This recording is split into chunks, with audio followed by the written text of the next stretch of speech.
যোগ হয় তোর দিতে গেলে আরেকজন দৌড়াইতে হয়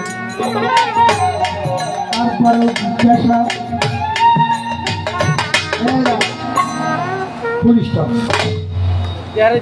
প্রশ্ন হইল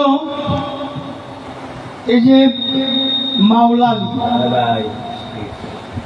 এই নামকরণটা কে করছে?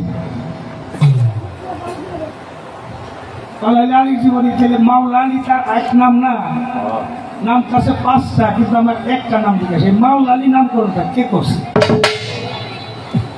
কোন দিন করছে? মাওলালীর জন্ম কোথায়?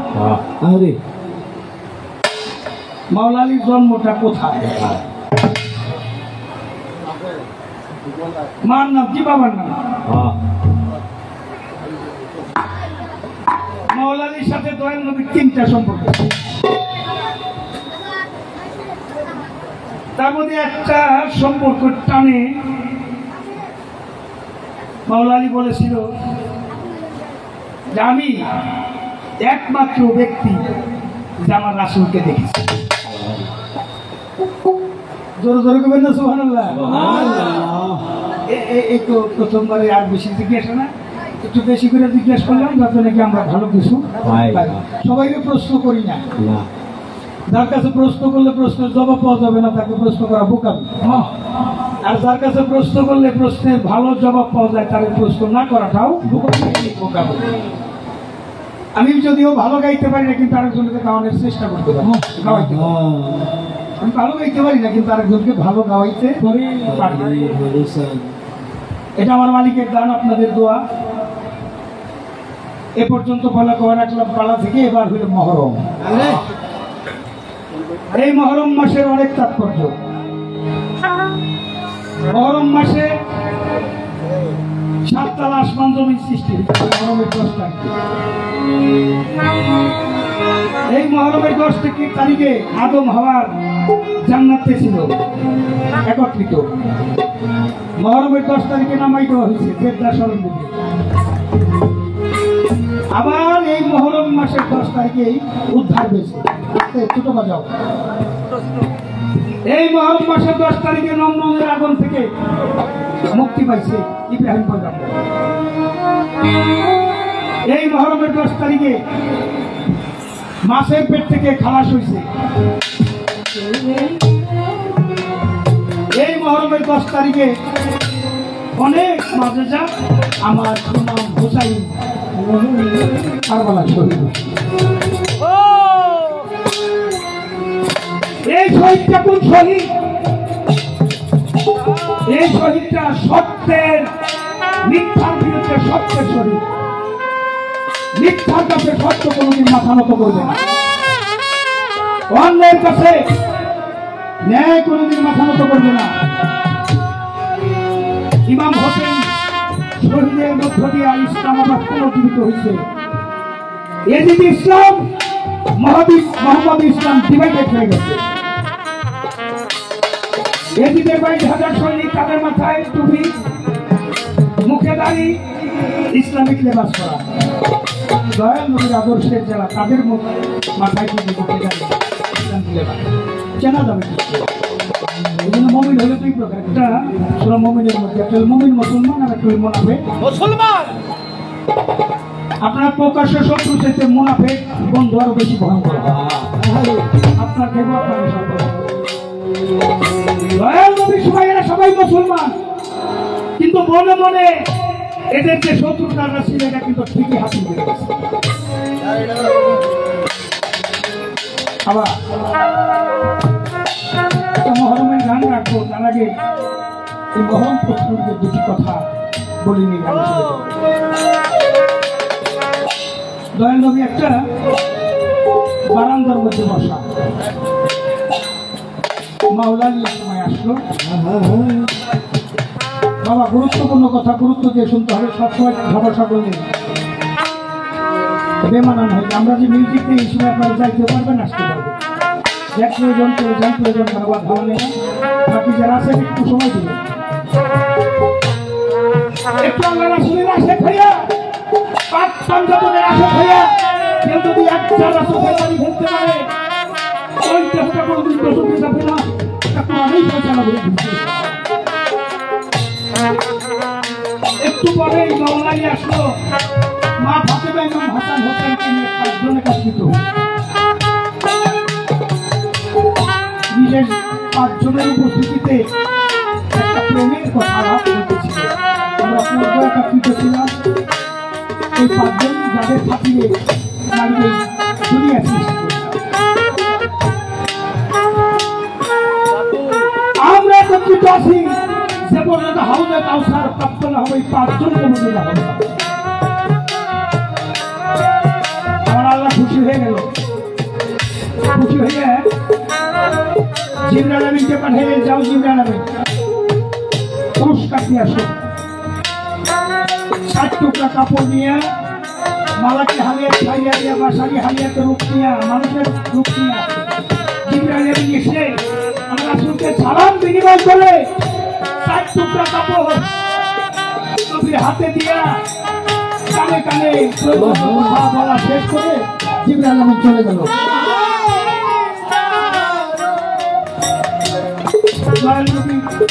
বদনটা ছিল বৃষ্টি বদন, হঠাৎ করে চোখে পানি।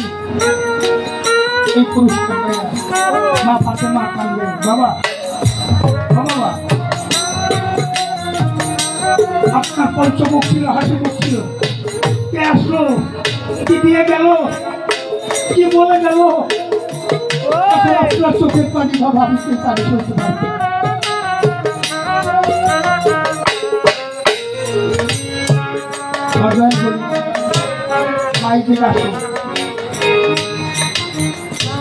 মা কাছে গেল, 1 টুকরা কাপড় মায়ের হাতে দিল, মাওলানাকে 1 টুকরা কাপড় দিল, ইমাম হাসানকে 1 টুকরা কাপড়, জয় নবী 1 টুকরা কাপড় রাখে।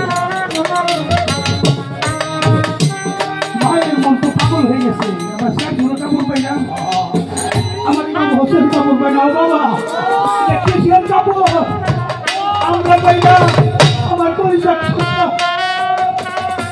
ইমাম হোসেনের কাপড় পাই না, কিসের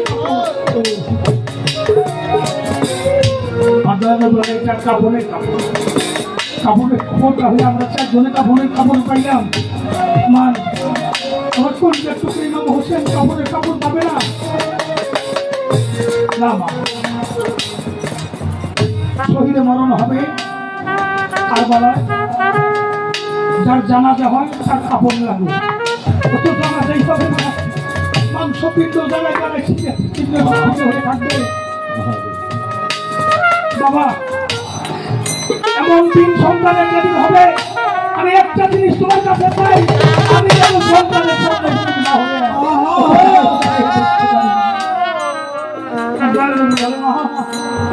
সেদিন তুমি থাকবে না, আমিও থাকবো না, মাওলাই থাকবে না, ইমাম হাসানও থাকবে না, আমার হুসেনের জন্য কান্নার কোনো মানুষ থাকবে না, তবক করা কোনো মানুষ থাকবে না।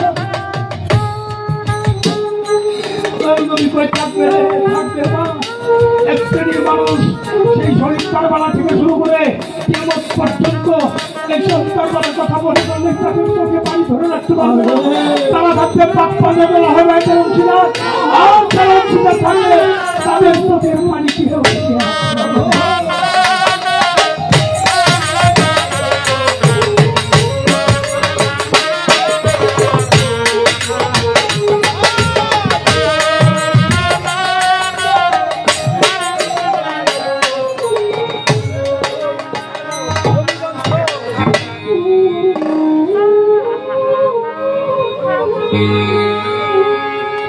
দয়াল নবীর বংশ শহীদ হইল, দয়াল নবীর বংশ শহীদ হইল কারবালাতে আসিয়া, বিদার নিষ্ঠুর আঘাতে পরাণ উঠে রে কান্দিয়া। নবীর বংশ শহীদ হইল, নবীর বংশ নবীর বংশ শহীদ হইল কারবালাতে আসিয়া, বিদার নিষ্ঠুর আঘাতে পরাণ উঠে রে কান্দিয়া। ঘাটে পরাণ উঠে কান্দিয়া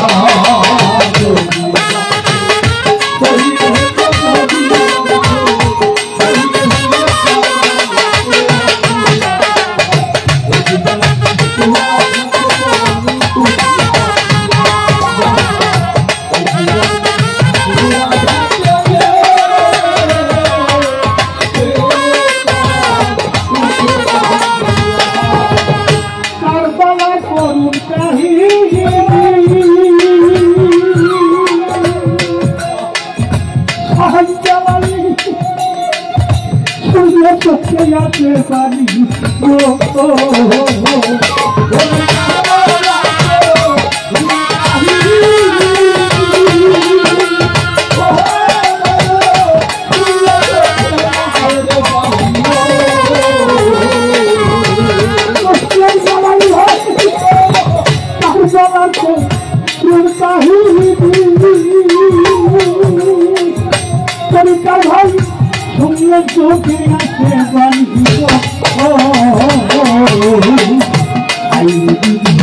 এত কষ্ট করে দিদি এত কষ্ট নদীর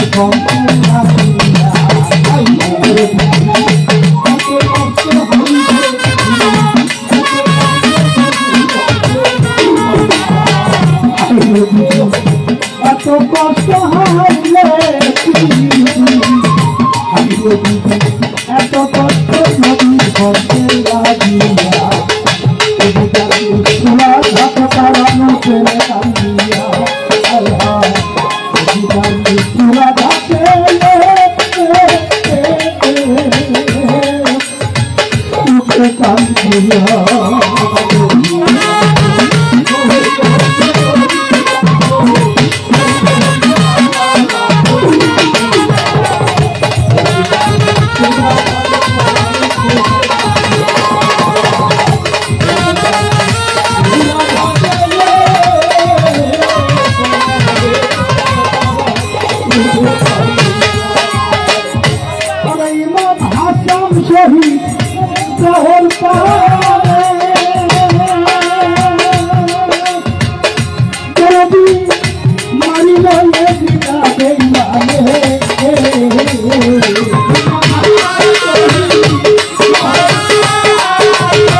ইমাম হোসেন কান্দে ভাই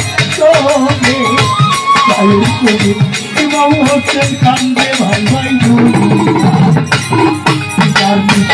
ঘাটে বলা উঠে কান্দিয়া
করিতে আজ্ঞা গেল মন করিতে আর নাই আইলো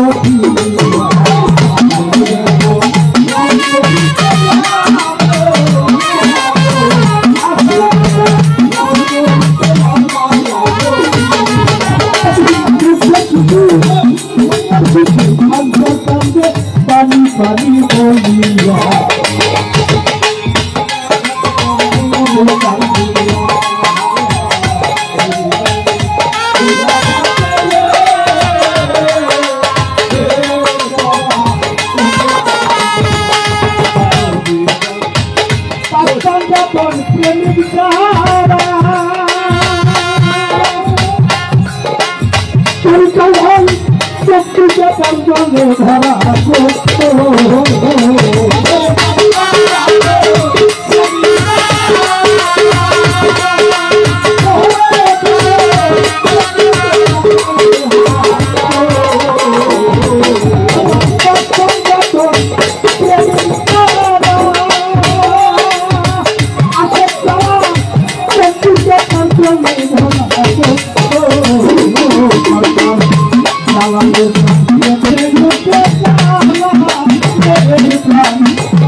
ভাই ভাই বলিয়া আহারে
গদ্দানে চালাই চুরি যখন হোসেন কেন্দ্রে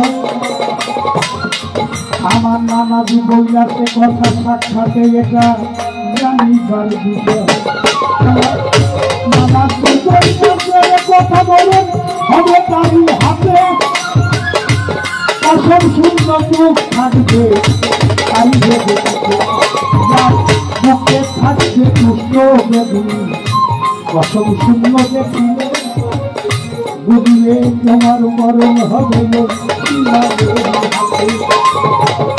হোসেন কয়েক শিবার ভাইরে বুকটা দেখতে চাই তোমার হাতে আমার মরণ আছে কিনা অসম শূন্য বুক দেখিয়া হোসেন কেন্দ্র তোর হাতে হইব শহীদ দুই জাতি যে জায়গায় চালাইতেছ ছুরি তুমি গলার ওই উপরে আমার নানা লিখাই আছে যে জায়গায় চালাইতেছ ছুরি আমার গলার উপরে আমার নানা লিখাই আছে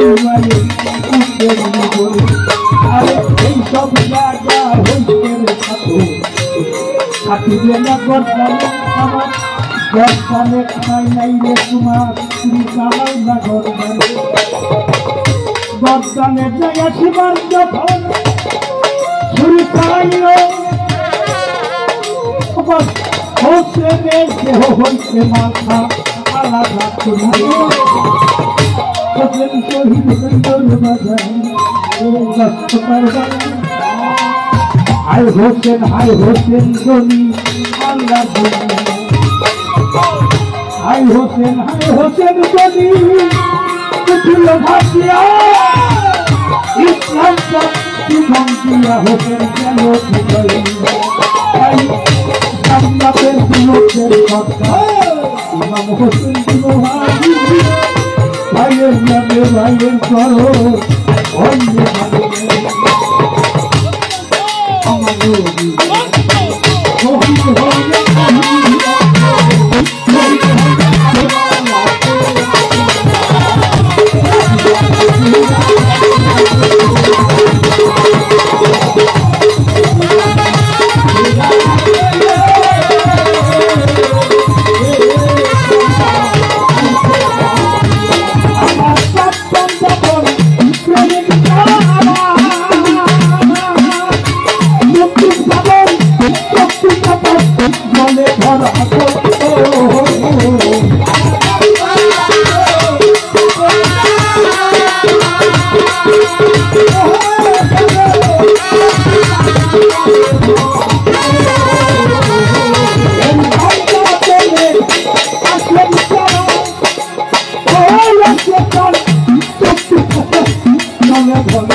এক মা কে রে মা 100 টাকা আমার রোশনারা মা বাবা 200 টাকা আল্লাহ রাসূল মিল করে দিয়েছেন। যারা এখানে কান্দে নেই এমন কোনো মানুষ হচ্ছে না, যার চোখ কাঁদে নাই হৃদয় কেঁদেছে আমাদের আওলাদ বাবা যে আরো 100 টাকা দিয়েছে। যার চোখ কাঁদে নাই হৃদয় কেঁদেছে, যে দুটা চোখের পল্লী মালিকের পছন্দ পাক ফাজাতন পরিষদের ছেলেদের আমার আল্লাহ রাসূল খুশিলা করে চাইলাম, যাদের জন্য আমরা কাঁদলাম মালিক যেন আমাদের সকলকে কবুল করেন। আজিজুল আমার বাবাজি আজিজুল 100 টাকা দিয়েছেন। যারা এই টাকা দিলেন আমি আমার সনাতন পরিষদের চাইব যাতে যেন আমার নামাজ জমা থাকে জানি তাহলে পাইতে পারে। সর্বোপরি সকলেই আমাদের উভয় শিল্পীকে সুযোগ দেওয়ার জন্য সাধুবাদ ভক্তিবাদ জানাই। আপনারা অত্যন্ত সুন্দর মনের মানুষ, সুন্দর পরিবেশ দিয়েছেন, এই জন্য আমারও আপনাদের সকলের প্রতি শ্রদ্ধা ভক্তি আছে।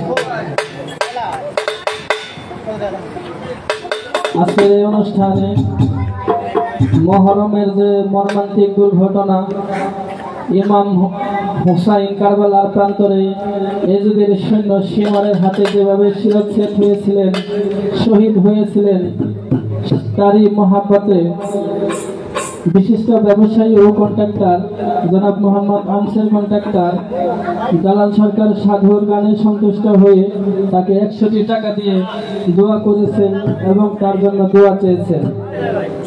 এরই পাশাপাশি দরবারের একজন ভক্ত নাম বলতে নিষেধ করেছেন, দরদিকে আরো 100টি টাকা দিয়ে দোয়া চেয়েছেন।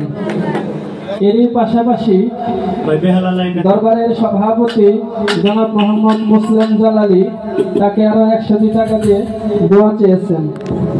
এরই পাশাপাশি মহিদুল কাকা ওনার গানে সন্তুষ্ট হয়ে আরো 100টি টাকা দিয়ে দোয়া করেছেন এবং নিজের জন্য দোয়া চেয়েছেন।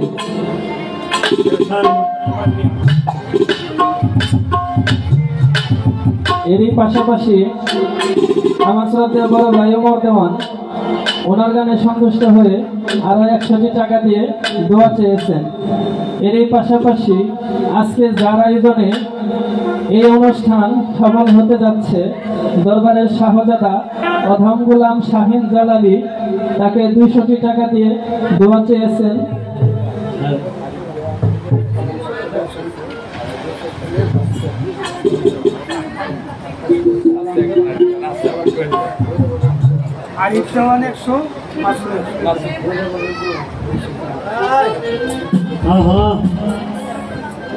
বৈরাবরের আরেকটি ভক্ত রৌশনালী সৃষ্টির ভক্ত সালাম ওনাকে আর 100টি টাকা দিয়ে দোয়া চেয়েছে।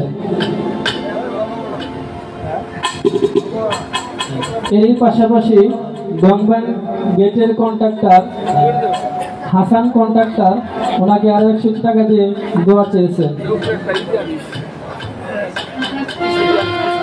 রড সিমেন্টের দোকানদার বিশিষ্ট ব্যবসায়ী দংবান গেট সংলগ্ন বিশিষ্ট ব্যবসায়ী মোহাম্মদ সুজান মাহমুদ ওনাকে আরো 100 টাকা দিয়ে দোয়া চেয়েছেন।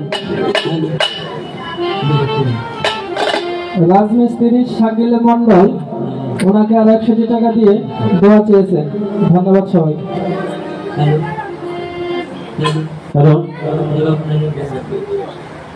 ভালো গান গাইলে ভালো পুরস্কার পাওয়া যায়, তার প্রমাণ অবশ্যই প্রতিযোগিতামূলকভাবে পুরস্কার দিতেছেন। আমাদের আজকের এই দরবারের সভাপতি উনি তো 100 টাকা দিতেনি, তার ওয়াইফ উনিও 100 টাকা দিয়েছেন। সেই সাথে রমজান পাল উনি বরাবরই দিয়ে থাকেন, প্রতি বছরই আসেন, উনি 100 টাকা দিয়ে দোয়া চেয়েছেন। সেই সাথে আমার বন্ধুবর সুদূর দূর সমুদ্র বড় পুকুরের উত্তর পাশ থেকে এসেছেন, উনিও আবুল হাসিম উনি 200 টাকা দিয়ে দোয়া চেয়েছেন। ধন্যবাদ সকলকে। সেই সাথে আরিফ দেওয়ান 100 এবং মাসুদ রানা 100 ওনারা দোয়া চেয়েছেন।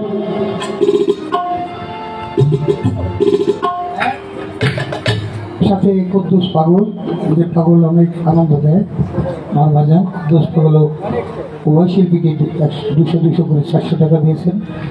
কুদ্দুস পাগলের জন্য দোয়া করি, আল্লাহ রাসূল যেন তাকে ভালো রাখে। যারা যারা এই টাকা দিলেন আমাদেরকে সম্মান করলেন, আপনাদের মাথার ঘাম পায়ে ফেলা টাকা এই মহরম উপলক্ষে আপনারা দিয়েছেন। আমি হয়তো শিল্পী, কিন্তু যে নিয়তে দিয়েছেন মিনা মালামালকে নিয়ত, মালিক যেন নিয়তের বরকত হাসিল করে পাঠ্যনতন পরিষদের সদস্য বানিয়ে যেন আপনারা পরলোকে থাকতে পারেন, আমরা একই কাঠার ভক্ত থাকতে পারি মত মোহাম্মদের দাউন ধরে। এই টাকাটার জন্য আমার নামাজ জমা থাকে, জানি টেনে পাইতে পারি। এই কল্যাণ কামনা করছি।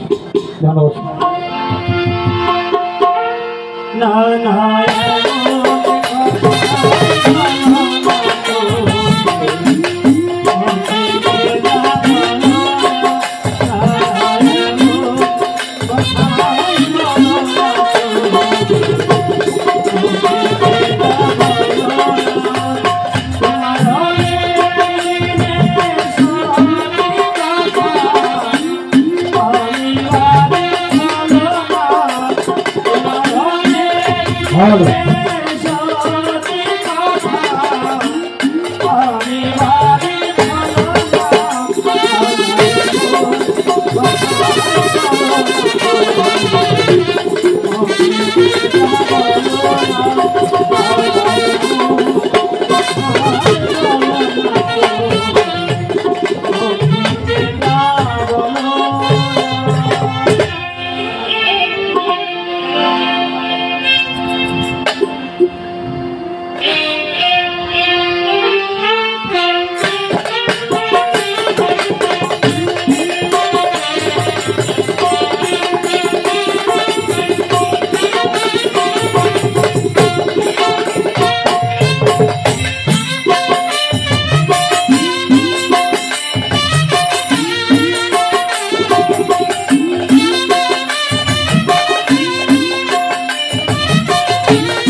আমরা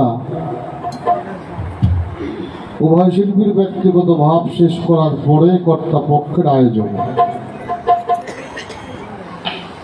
যেই পালা আমাদেরকে দেওয়া হয়েছে, একটি পালা আমার দয়াল নবীজির জীবন, আর একটি পালা মাওলা আলীর জীবন। তো জালাল সরকার সাধু আমার দাদা ভাইরে দেওয়া হয়েছে হইল নবীর জীবনী, আমাকে দেওয়া হয়েছে মাওলা আলীর জীবনী। দাদা ভাই পালা দিলেন, দাঁড়িয়ে বললেন নবীজির জামাতা, নবীজির জামাতা, নবীজির জামাতা। পালা দিতে যাই কিন্তু এই কথাটাই 2-3 বার বলা হয়েছে বাবা, তাই বলা হয় নাই? তা আসলেই জামাতা হিসেবে মাওলা আলী আমার হুজুর পাকের কাছে কতটুকু গুরুত্ব ছিল, এই বিষয় নিয়ে আমরা কতটুকু আলোচনা করি। একটা বিষয় থাকে না, একটা প্রশ্ন তো আসছে আমার কাছে। প্রশ্ন আসছে আমার হুজুর পাকের সাথে মাওলা আলীর 3টি সম্পর্ক ছিল। প্রথম যে সম্পর্ক, এই সম্পর্কটা হইল আপন চাচাতো ভাই। আব্দুল্লাহ আমার হুজুর পাক নবী মুহাম্মদ সকলেই বলি সাল্লাল্লাহু আলাইহি ওয়াসাল্লাম, ওনার যিনি বাবা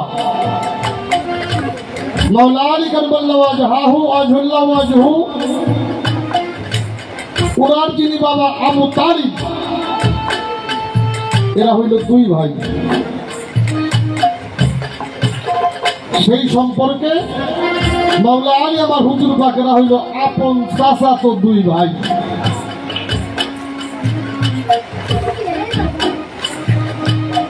আর একটি বিষয়, ফাতেমাতুজ জাহরা মাকে বিয়ে করেছিলেন মাওলা আলী। আগে হইল চাচাতো ভাই, তারপরে হইল জামাতা। আর একটা সম্পর্ক, তারা গুরু আর ভক্ত, আশেক এবং মাসেক। এখন এই 3টা সম্পর্কের মধ্যে উনি সবচেয়ে গুরুত্ব দিছে বেশি কোনটা? একটা প্রশ্ন থাকে না? একটা ঘটনা আপনারা আমরা সবাই জানি। আমার হুজুর পাক যখন মক্কা থেকে হিজরত করে মদিনায়, উনি যাই উঠেছিলেন আইয়ুব আনসারীর বাড়িতে। আমার হুজুর পাক যখন চলে গেল আবু বকর সিদ্দিককে সাথে করে, মক্কার কাফেরেরা থাকতে দিল না। মুহাম্মদ অনুসারী যারা, তাদেরকে অর্থাৎ যারা নবী মুহাম্মদকে ভালোবাসতেন, তাদের উপরে শুরু হয়ে গেল অনাস অত্যাচার। জ্বালিয়ে দাও, পুড়িয়ে দাও, হত্যা করো, যাকে যেভাবে পারো আঘাত করো। নিরুপায় হয়ে সমস্ত মানুষগুলি মদিনার পথে যাত্রা করলেন। এক অবস্থায় সমস্ত মানুষ যাইয়ে আইয়ুব আনসারীর বাড়ি, যেখানে আমার হুজুর পাক থাকে, সেখানে উপস্থিত হয়ে গেল। এখন একটা বাড়িতে কয়েক হাজার মানুষের কি জায়গা দেওয়া সম্ভব? খাবার দাবারের ব্যবস্থা করা সম্ভব? আমার হুজুর পাক একটু নিরাশ হয়ে পড়লেন। আর আল্লাহ জানিয়ে দিলেন, ও দোস্ত, আপনি একটা ফায়সালা করে দিন। ফায়সালাটা কি? বলা হইল, মক্কায় যারা আপনার অনুসারী, আপনাকে ভালোবাসে, মদিনার থেকে যারা গেছে, তাদের একজনের সাথে, মক্কার একজনের সাথে মদিনার আর একজনের সাথে ভাই বানায় দেন। আমার হুজুর পাক মদিনার থেকে যারা গেছে, মক্কার প্রত্যেকজন, মক্কার থেকে যারা গেছে মদিনার প্রত্যেকজন মানুষের সাথে একজন একজন করে ভাই বানায় দিতে দিতে দিতে দিতে সবাইকে দিয়ে দিল। মাওলা আলীকে কোনো ভাই দেওয়া হয়নি। মাওলা আলীকে কোনো ভাই দেওয়া হয় নাই। মাওলা আলী আমার হুজুর পাকের চোখের দিকে তাকিয়ে বলেছিল, ইয়া রাসূলুল্লাহ, মক্কা থেকে যারা মদিনায় আসছে, আপনি প্রত্যেক একজন করে ভাই দিয়ে দিলেন, আপনি আমার কোনো ভাই দিলেন না। আর আমার নবীজি মাওলা আলীর দিকে তাকিয়ে 2টা চোখের জল ছেড়ে দিয়ে বলছিল, আল্লাহর জাতের কসম, আমি ছাড়া তোর কোনো ভাই নাই, আর তুই ছাড়া আমার কোনো ভাই নাই। আমি ছাড়াও তোর কোনো ভাই নাই, তুই ছাড়া আমারও কোনো ভাই নাই। এই জায়গা থেকে আমাদের তরিকতের একটা দলিল আছে, সেটা কি জানেন? ওই যে আমরা এক বাক্যে বলি, এক তরিকার ভাই, তরিকার এক মুসলমান আর এক মুসলমানের ভাই। কিন্তু আলী ছাড়া আমার নবীর কোনো ভাই নাই, আমার নবী ছাড়া আলীরও কোনো ভাই নাই। প্রশ্ন আসছে, বাবাকে আবু তালিব, মাকে ফাতেমা বিনতে আসাদ, মাওলা আলী নাম তার কে রাখছে? জালাল ভাই, মাওলা একটা বিষয়, আলী আর একটা বিষয়। মাওলা একটা বিষয়, আলী আর একটা বিষয়। এই দুইটা নাম তার দুই জায়গায়। উনি আসছে কাবা ঘরে, জিজ্ঞেস করছে জন্ম কোথায়। এখানে আমার একটু সংশয় আছে। সংশয়টা হইলে আমার মনে হয় পাক পাঞ্জাতন আপনার আমার মতো জন্ম না, এদের হইলে আবির্ভাব, এদের হইলে বেলাদাত। এই জন্যই মাওলা আলীর জন্মদিনকে বেলাদাত দিবস বলা হয়। বেলাদাত মানে হইলে আগমন করছে। কোথায়? কাবা ঘরে।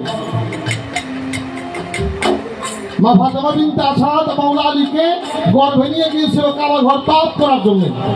এই সময়টার প্রসব বেদনা। মা চিৎকার দিয়ে বলেছিল, আল্লাহ তুমি হেফাজতের মালিক, তুমি হেফাজত না করলে আজকে আমার হেফাজতের কোনো বান্ধব নেই। গাইবে একটা শব্দ শুনতে পেয়েছিল, ও মা তুমি কাবা ঘরের দিকে যাও। কাবা ঘরের দরজা ছিল বন্ধ। মা যখন কাবা ঘরের দিকে যাইতেছিল তখন কাবা ঘর দুটো ভাগ হয়ে গেছিল। মা যখন ভিতরে গেলেন কাবা ঘর জোড়া লেগে গেল। 3 দিন পর্যন্ত কেউ দরজা খুলতে পারে নাই। 3 দিন পর আমার হুজুর পাক এসে যখন কাবা ঘরের দরজার মধ্যে হাত দিলেন, দরজা খুলে গেল। আমার হুজুর পাক ভিতরে গেলেন। আমার হুজুর পাককে দেখে মা ফাতেমা বিনতে আসাদ দুইটা চোখের জল ছেড়ে দিয়ে বলেছিল, মোহাম্মদ রে, এমন একটা সন্তানকে আল্লাহ আমারে না দিলে পারত না? বলো মা কেন? বলো আপু, লুলা, বুবা, কালা, কথা বলে না, কিছু দেখে না, শরীরটা পর্যন্ত নাড়ে না। কথাটা বলার সঙ্গে সঙ্গেই আমার হুজুর পাক ডাক দিয়ে বলেছিল, মা আলীকে আমার কোলে দাও।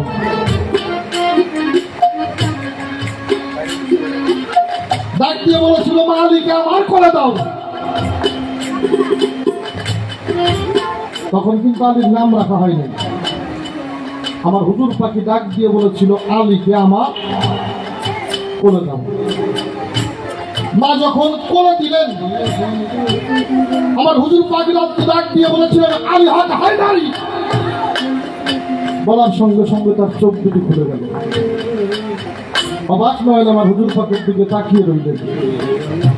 জিহ্বা বের করে মুখের মধ্যে দিলেন। এক প্রকার লালা জিহ্বা থেকে।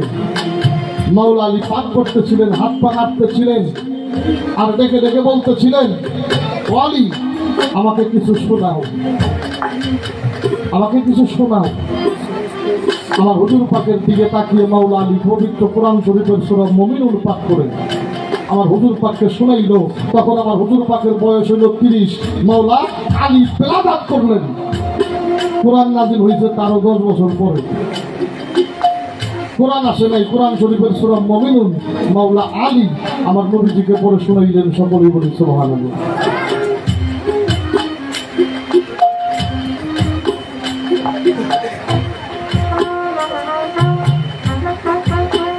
আর একটা প্রশ্ন আসছে, আমার হুজুর পাক বলেছে আমাকে কেউ দেখে নাই, আমাকে কেউ দেখে নাই, একমাত্র আবু তালিবের পুত্র মাওলা আলী দেখে দেখে।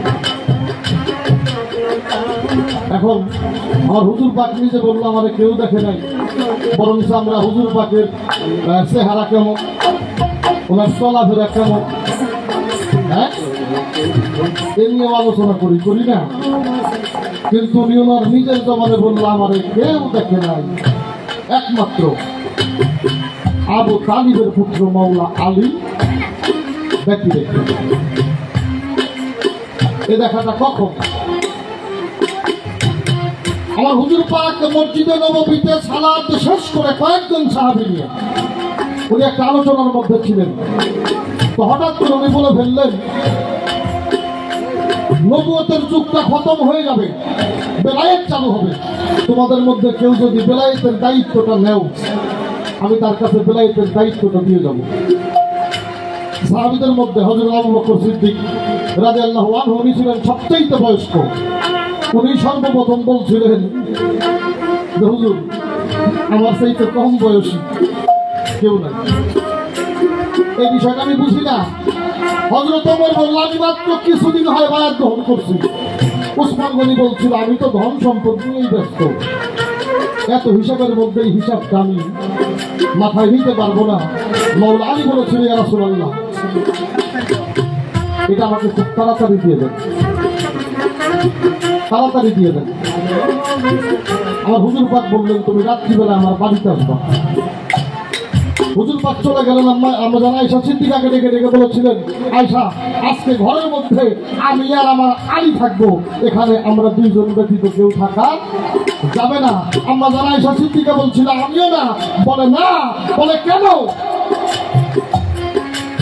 কেন এখানে আমি থাকতে পারবো না? আপনি আমার একেবারে ছোট বয়সে বিয়ে করে আনছেন, আমার কাঁধে নিয়ে আপনি যুদ্ধ গেছেন, আর আজকে আলী আসবে, এই ঘরে আপনি আর আলী থাকবেন, আমি থাকতে পারবো না, এটা কেন? আমার হুজুর পাক আম্মা জানা আয়েশার দিকে তাকিয়ে বলেছিল তুমি আমার আলীকে চেনো না। এক অবস্থায় মাওলা আলী ঘরের ভিতরে আসলেন, আর আম্মা জানা আয়েশা সিদ্দিকা ঘর থেকে বেরিয়ে গেলেন। ঘরের দরজা লাগিয়ে দেওয়া হইল। বাবা একটা অন্ধকার ঘরের ভিতরে যদি বাল্ব জ্বলে, বাহির থেকে বোঝা যায় এই ঘরে বাল্ব আছে। আম্মা জানা আয়েশা সিদ্দিকা অনুভব করলেন যেন হাজারো পূর্ণিমার চাঁদ ওই ঘরের ভিতরটা ভরে গেছে। এক অবস্থায় উনি শব্দ শুনতে পাইলেন যেন ভরা কলস থেকে খালি কলসের মধ্যে কিছু ঢালা হচ্ছে, অর্থাৎ ভরা কলস থেকে খালি কলসের মধ্যে কিছু ঢাললে একটা শব্দ হয় না বাবা, ঠিক এমনি একটা শব্দ হচ্ছিল। আম্মা জানা আয়েশা সিদ্দিকা চাইলেন আমি একটু দেখবো এখানে হচ্ছেটা কি। উনি যখনই ঘরের মধ্যে উকি দিলেন, দেওয়ার সঙ্গে সঙ্গে বেহুশ হয়ে পড়ে গেলেন। আম্মা জানা আয়েশা সিদ্দিকা দেখতে পারে নাই ওই ঘরের মধ্যে হইছেটা কি, ওই ঘরের মধ্যে হইছেটা কি। কিন্তু বাহির থেকে অনুভব করেছিল যেন হাজারো পূর্ণিমার চাঁদ ওই ঘরের মধ্যে জল জল করে জ্বলছে। আর আমার রাসূল বলছে এইভাবে আমার কেউ দেখে নাই আমার মাওলা আলী ব্যতীত।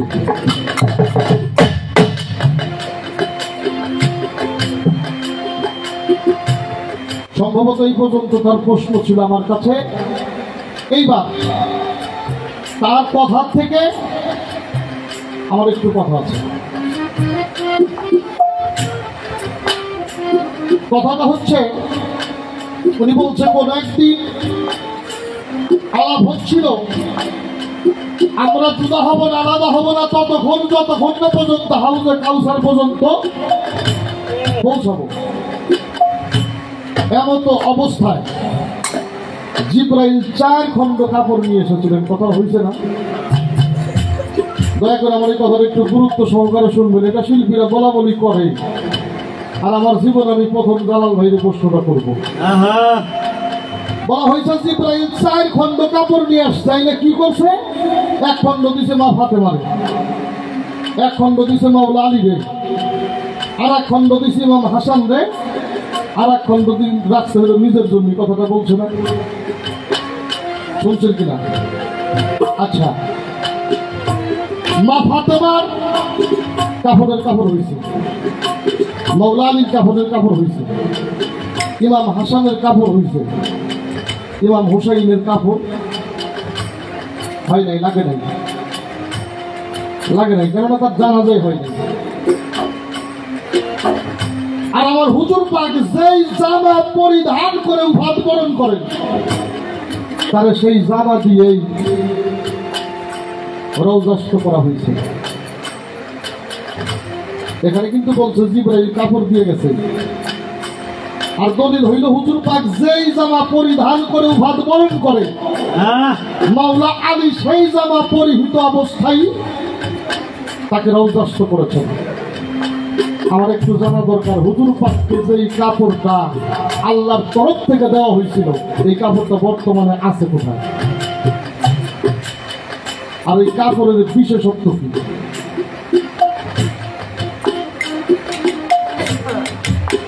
আপনাদের জীবনে ওই প্রশ্ন যদি করে তাহলে কোনদিন করছে, আর যদি কেউ না করে তাহলে খারাপ দেবেন, এই প্রশ্ন কেউ করে না। আমি কি যখন করি নাই, বাংলাদেশের আর কোনো বয়সে আপনারা জিজ্ঞেস করছি, আমার সন্দেহ আছে।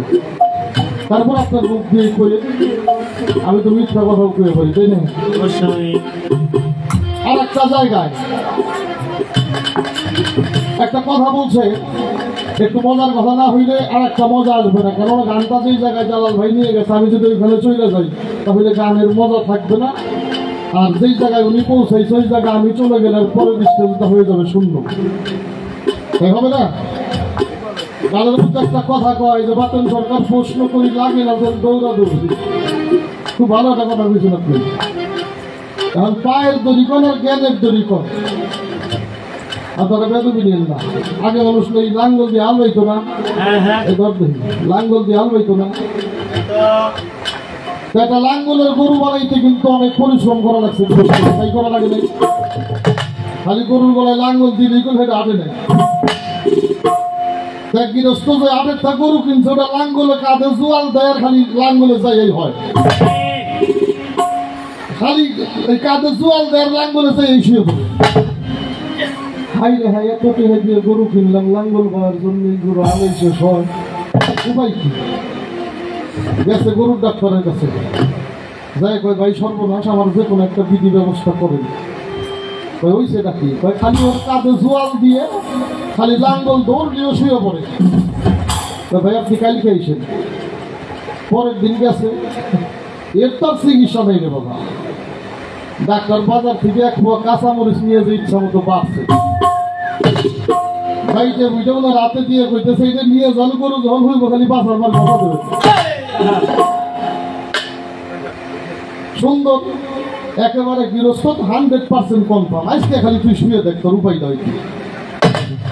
হ্যাঁ, খালি কান্দের মধ্যে জোয়ালটা দিয়ে লাঙ্গলটা বাইন্দে কেমনই কুড়িটা ধরছে, বাড়িটা অসুসের হুয়া উঠে শুধু ওষুধ কাছেই রাখছে, তাহলে হাতের মধ্যে নিয়ে বাসার মধ্যে ঘষাটা দিয়েছে। ও কি তোর দড়ি আর জোয়াল আর লাঙ্গল বেলায় থুয়ে তুইটা ভাতটা ধরে ওটা আর কোনো বাইলেই ধরা যায় না।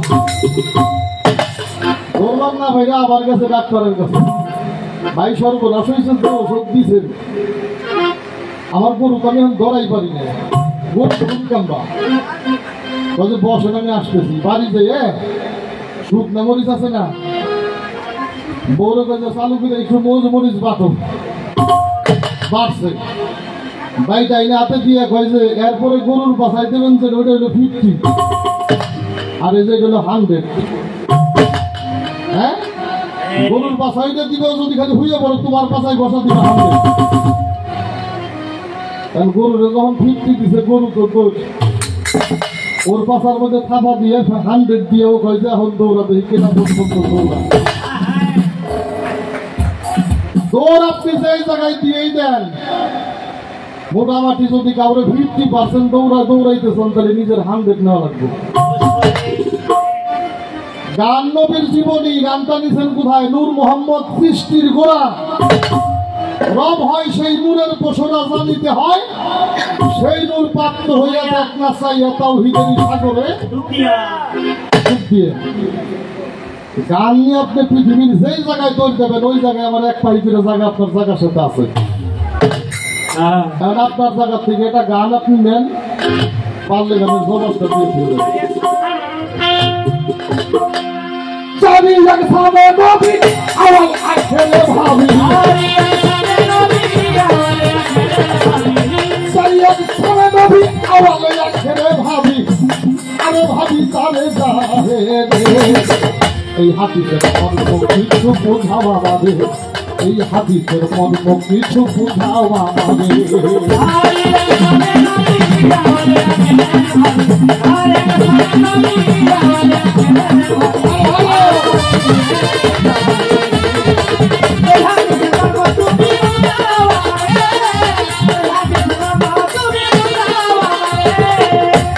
কুন্তু নবিয়ান আদামা কই বাইনা তিনে আল্লাহ ফরমায়, কুন্তু নবিয়ান আদামা কই ওরে বাইনা তিনে আল্লাহ ফরমায়। যখন কোন নবুয়ত জানি, যখন কোন নবুয়ত জানি, তাই বলো আজাবাদে। এই হাদিসের মর্ম কিছু বুঝাও আমাদের, এই হাদিসের মর্ম কিছু বুঝাও আমাদের।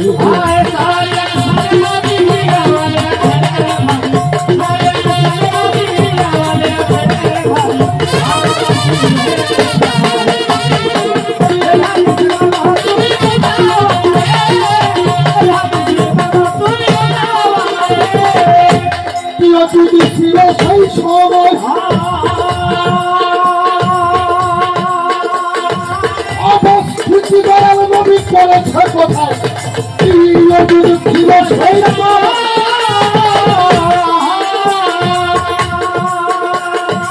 অবস্থিতি দয়াল নবী করেছে কোথায় অদূর রেখে কোথায় এলেন হেথায় রেখে কোথায় এলেন হেথায় মোহাম্মদ নাম ধরে আব্দুল্লাহ ঘরে কিছু বোঝাওয়া মানে এই হাদিসের মর্ম কিছু বোঝাওয়া মানে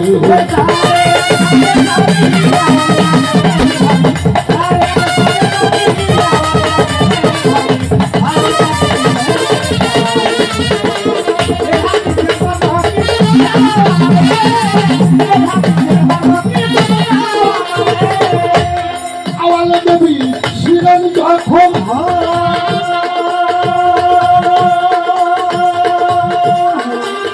এই দেহের ভাগ হয়েছে কখন আওয়ালে নবী ছিলেন যখন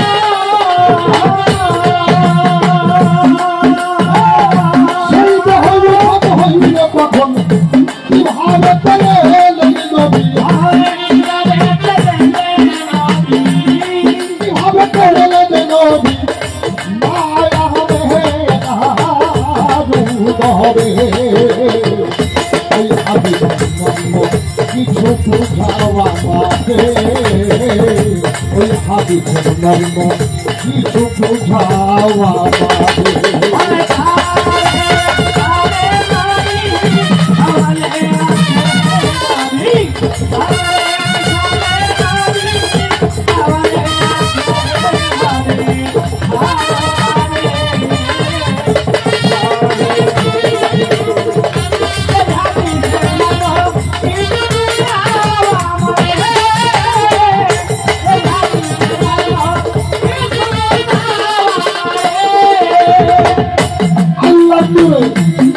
নবীর জগন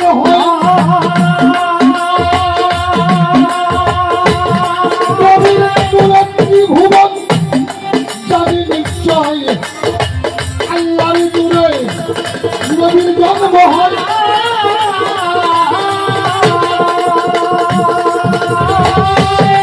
নবীর ত্রিভুবন জানি নিশ্চয় ওইটাই মুখ সাক্ষাৎ করে হৃদয়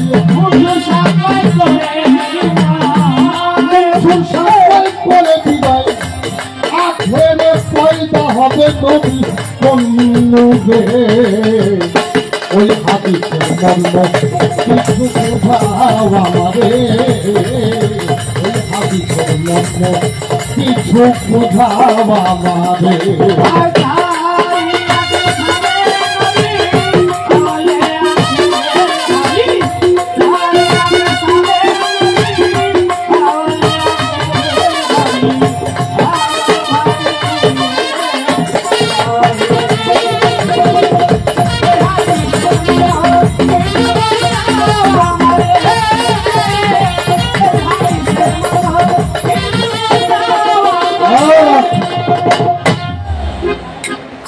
নূর মোহাম্মদ সৃষ্টির গোড়া হ্যাঁ এই গানের মধ্যে ওই জায়গা থেকেই ধরা কুন্তু নাবিয়ান আদামা কয় বাইনা পিলে আল্লাহ ফরমায় তখন কোন নবুয়ত জারি তাই বলা যাবে না যখন কিছুই ছিল না তখন সৃষ্টির মূলে ছিল নবী মোহাম্মদ আল্লাহ কইছে কিছুই সৃষ্টি করছিলাম না তখন আমি নবুয়ত দিয়েই রাখছিলাম আমার একটু জানা দরকার তখন কোন নবুয়ত জারি ছিল আর আল্লাহ যদি আল্লাহরে কেউ আল্লাহ কইতো না যদি বান্দা না হইতো আর নবীরে কেউ নবী কইতো না যদি সাহাবীরা থাকতো পিসাব করে কেউ পিসাব কইতো না যদি ভক্তরা থাকতো আজকে শাহজালাল বাবার নাম কেউ কইতো না যদি আশিক না থাকতো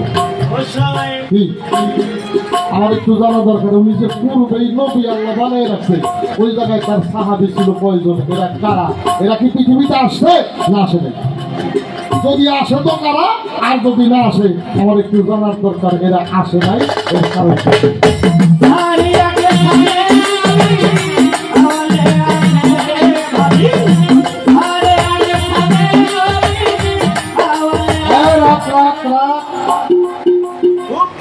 মেসালে মানুষ মহরে নবুয়ত পৃষ্ঠদেশে আমার একটু জানা দরকার ওই জায়গায় নবীর চেহারাটা, ওই যে সৃষ্টির গুড়ায় নবী, ওনার চেহারাটা দেখতে কেমন ছিল? আমরা জানি পৃষ্ঠা নবুয়ত, আর ওই জায়গায় তার নবুয়ত ছিল কোন জায়গায় জানা দরকার না? ওই জায়গায় তার নবুয়ত ছিল কোন জায়গায়? প্রথমে আল্লাহর নূর, দ্বিতীয় তওবার ফুল, তৃতীয় ময়নার গলার হার, চৌঠাইছে তারা, পঞ্চমে ময়ূর বা ময়ূরিনী আকার, ষষ্ঠমে আদম বৃক্ষের ফুল, সপ্তমে আব্দুল্লাহর পেশানি, অষ্টমে মা আমেনার গর্ভ, নবমে তার পৃথিবীতে পদার্পণ, দশমে হইল তার নবুয়ত। আমার একটু জানা দরকার, মা আমেনার উদরে আসার আগ পর্যন্ত উনি নূর ছিলেন, উনি তওবার ফুল ছিলেন, উনি সেতারা ছিলেন, উনি ময়নার গলার হার ছিলেন, উনি ময়ূর আকার ছিলেন, উনি তওবার ফুল ছিলেন। আপনি খারিয়ে কইবেন আমার হুজুর পাক যখন আসে তার এই রূপগুলা কোন জায়গার মধ্যে বস্তিত করে রাইখে আসছে, যেখানে রাইখা সেই জায়গার নাম কি? আর ইহা নবী মোহাম্মদের উম্মতের কোনো কাজে লাগে কি লাগে না? যদি লাগে কোন কোন কামে লাগে কোনটা? কিন্তু খারিয়ে আসছে করে সাধুগিরিটা জাহির করে।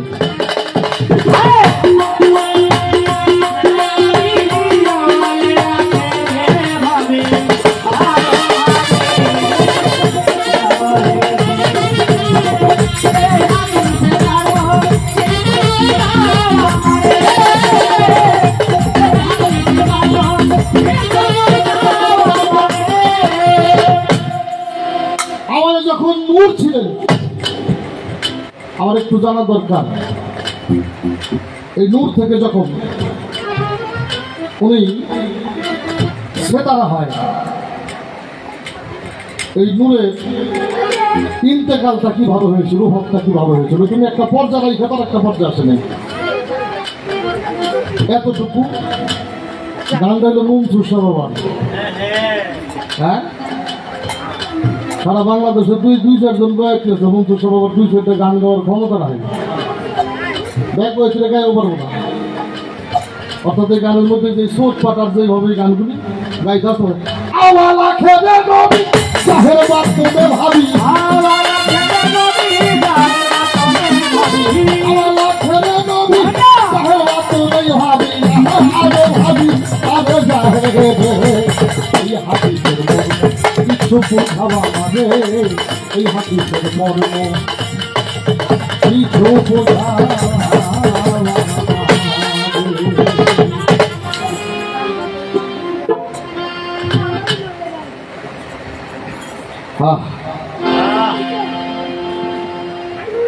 ইমাম শহীদ হইল রে কারবালার প্রান্তরে, ইমামের ফেরকাইটা দিল দাদু নসি মারে, ইমাম শহীদ হইল রে, ইমাম শহীদ হইল রে কারবালার প্রান্তরে, ইমামের ফেরকাইটা নিল দাদু নসি মারে, শহীদ হইল রে।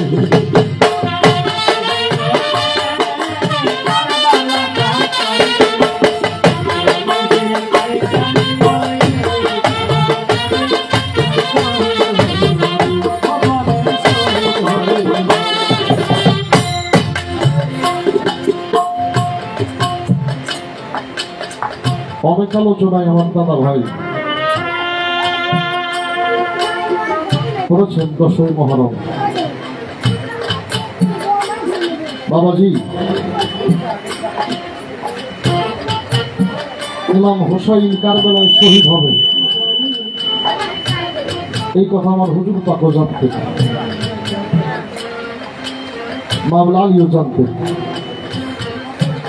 মা ফাতেমাও জানতেন। পরপর নবীদের মধ্যে কয়েকজন নবীও জানতেন। পৃথিবীতে একবার প্রলয় হয়েছে, ধ্বংস হয়েছে, নূহ নবীর সময় হয়েছে না? সকলেই ধ্বংস হয়ে গেছে, মাত্র তারাই বেঁচে ছিল যারা নূহ নবীর কিস্তিতে চলেছিল। 41 দিন পর্যন্ত কিস্তিটা ভাসমান, 41 দিন পর্যন্ত কিস্তি ভাসে। ভাসতে ভাসতে এই কিস্তিটাই সে যেটা শহীদ কারবালার মা এই জায়গায় থেমে গেল। কিস্তি যখন থেমে গেছে, মহানবী লক্ষ্য করে দেখে পানির নিচের থেকে রক্ত বলতে ওঠে। মহানবী বুঝতে পারে না পানির নিচ থেকে রক্ত আসে কিভাবে, কিসের রক্ত। আল্লাহ জিব্রাইলকে দেখে দেখে বলে, জিব্রাইল জানিয়ে দাও নূহকে, আমি যাদেরকে না বানাইলে পৃথিবীতে একটা না ভালো জীবন করতাম না। এই পাকপাক যাতনের একজন ছোট ইমাম, ইমাম হুসাইনকে শহীদ করবে।